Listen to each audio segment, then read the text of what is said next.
Trick or treat, everybody! Kumusta ang mga Halloween ninyo, guys? Umattend ba kayo ng Halloween party? Or baka naman nag-offer kayo ng flowers and prayers, pati na rin mga candles sa puntod ng inyong mga yumaong kamag-anak. Napaka-busy nga ng mga tao dito sa Bulacan. Parang piyesta, napakaraming tao, napakaraming nagtitinda, at napakaraming mga bumibisita sa kanilang mga puntod ng kanilang mga kamag-anak. But at the same time, you can still feel the presence and spirit of Christmas. Tingnan nyo naman ang mga decorations sa iba't ibang mga sementeryo dito sa Bulacan. And therefore, I conclude that hindi lang tuwing mahal na araw sa prosesyon ng mga santo, sikat ang Baliwag Bulacan. Pasensya na kayo at tumataas na naman ang tono ko dahil na-excite akong i-share sa inyo at nagiging proud kasi ako. Sobrang na-amaze nga ako sa gaganda, gagarbo, at talaga namang naglalakihang mga mausoleo ng mga yumaong kamag-anak ng iba't ibang mga families dito sa Baliwag, Bulacan. Ang gaganda ng mga lights. Plus, super modern din yung kanilang mga interior and exterior designs. I was never wrong talaga, guys, na mas pinili kong pumunta rito ng gabi para nga mas ma-highlight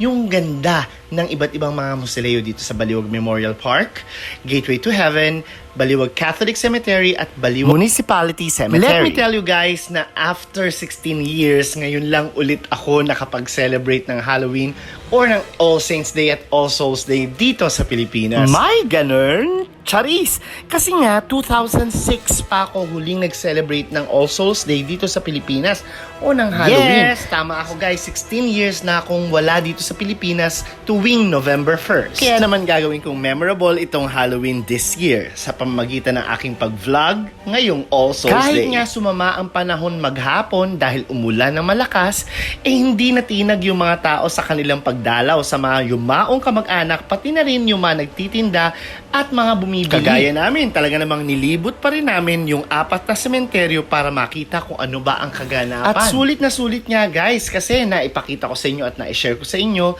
though more than an hour kami naglakad para libutin yung 4 na sementeryo, at least na-share ko sa inyo kung ano yung mga kaganapan dito sa Baliwag, Bulacan. At ang daming nga Halloween celebration sa loob ng mga sementeryo like trick or treat.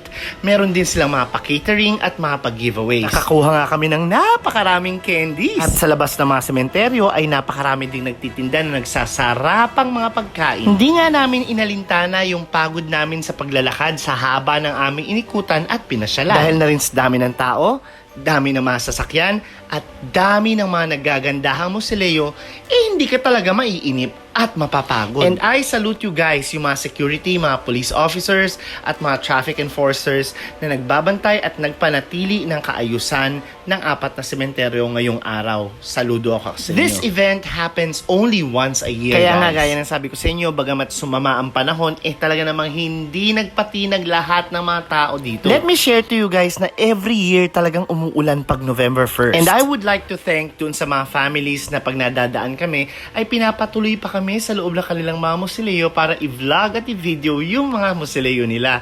Diba? Sobrang babait na mga Bulakeños. Kaya naman, I'm proud to be one. At saludo din naman ako sa lahat talaga ng mga dumalaw sa kanilang mga puntod.